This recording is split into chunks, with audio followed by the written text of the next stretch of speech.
एक समय की बात है। एक गांव में एक सास और बहू रहती थी। सास उसकी बहू को खाना नहीं देती थी।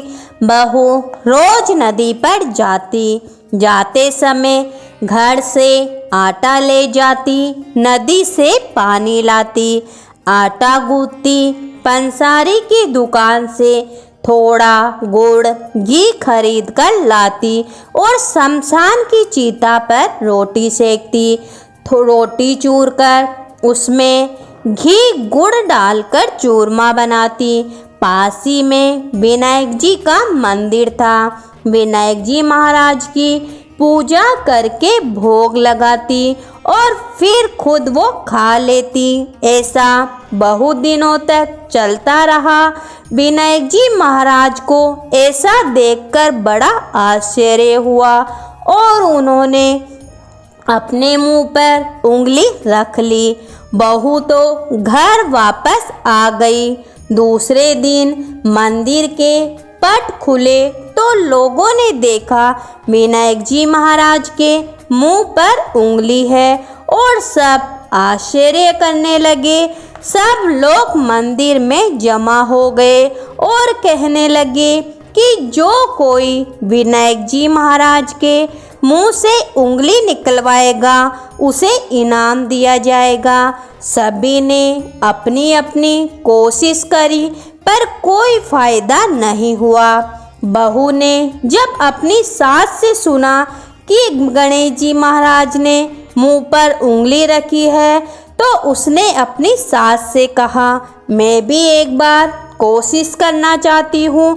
सास बोली, इतने बड़े बड़े कुछ नहीं कर सके तो तुम क्या कर लोगी? पर बहू ने कहा, मैं विनायक जी महाराज के मुंह से उंगली निकलवा दूंगी। गांव वाले मंदिर के आंगन में एकत्रित हो गए।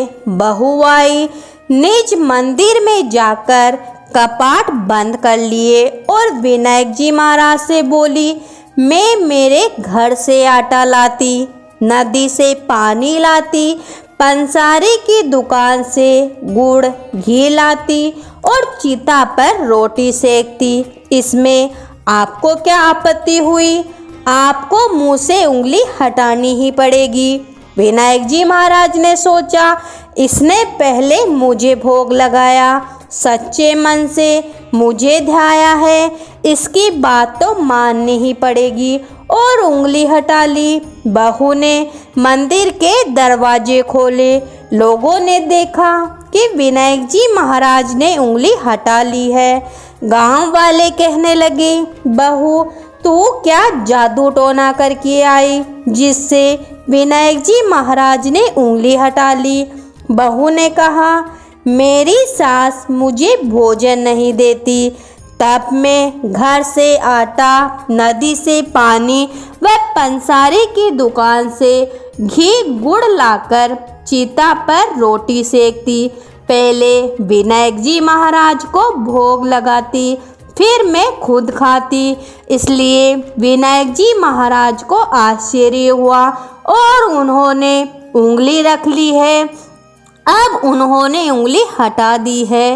हे विनायक जी महाराज, जैसा आप बहू पर प्रसन्न हुए, उसका मान बढ़ाया, वैसे कहानी सुनने वाले, हुकारा भरने वाले सब पर अपनी कृपा बनाए रखना। तो बोलो विनायक जी महाराज की जय हो।